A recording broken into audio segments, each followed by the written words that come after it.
The afternoon was a red one over the Tsevo East grasslands as the remains of a poacher-set bushfire smoldered among the blackened acacia trees.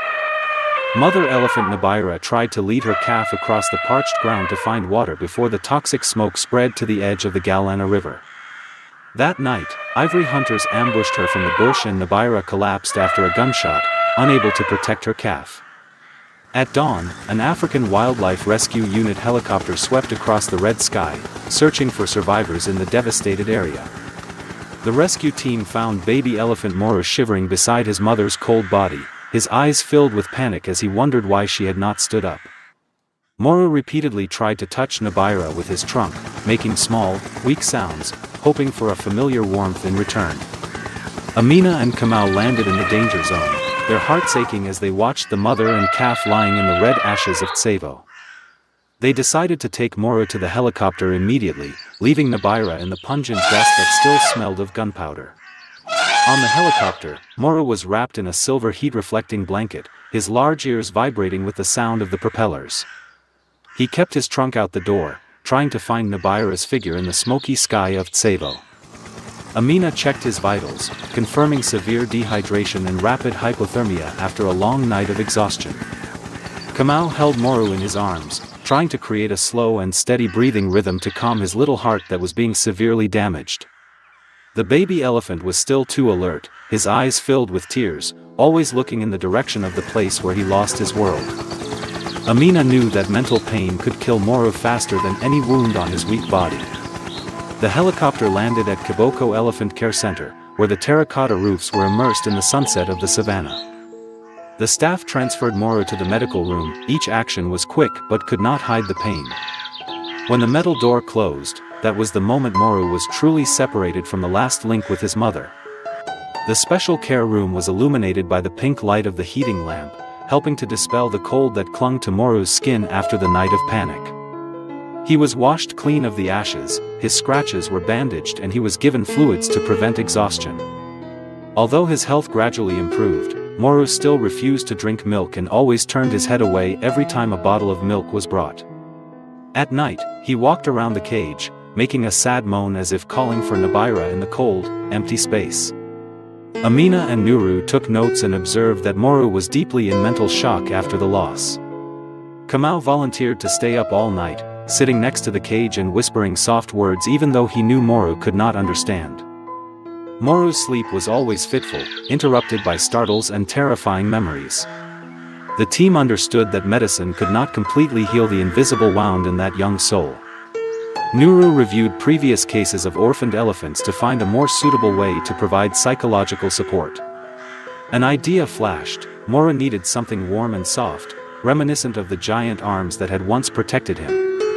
In the center's warehouse was a thick red-brown cotton blanket that had faded over time. It was often used to warm baby elephants, absorbing the smell of the African sun, the smell of dirt, and even the scent of the people who had cared for them. One night, Moro was shivering and refusing to sleep, so Kamau and Nuru decided to try wrapping him in that blanket. They laid Moro down on the soft cloth, slowly covering his trembling body with the blanket. For the first time in 3 days, Moro no longer touched the cold floor of the cage but was surrounded by softness. The baby elephant curled up, its small trunk gradually relaxing as if releasing the tension that had tightened its soul. It took a deep breath, pressing its forehead against the thick blanket as if searching for the warmth of Nabira in its distant memory. Just a few minutes later, Moro fell into its first truly peaceful sleep since the tragic night. Kamau sat quietly beside it, listening to the steady breathing of the little creature that had just found a sliver of hope. From that day on, whenever Moro was scared, Kamau would wrap it in the thick blanket, creating a new warm ritual. Under the blanket, Moro made rare soft purrs, filled with contentment and peace. Amina noted that Moro would only finish his bottle of milk when placed under the familiar blanket. The staff began to call that blanket Moro's mother's shadow, where the baby elephant truly found a sense of security. Nuru noticed that Moro's face was less tense, his eyes were softer, and his body no longer trembled. During the day, Moro learns to walk, uses his trunk to pull objects, and plays with a rubber ball, but in the evening he looks for the blanket. If stopped, he whines sadly, using his trunk to pull the door as if begging to return to his familiar comforting place. The team had to incorporate blanket time into the official care schedule as an indispensable part of the therapy. Lebo recorded the adorable moments. Moro rests his trunk on the edge of the blanket, dozing like a child. For everyone, the blanket was now not just a physical object but a spiritual lifeline for Moro.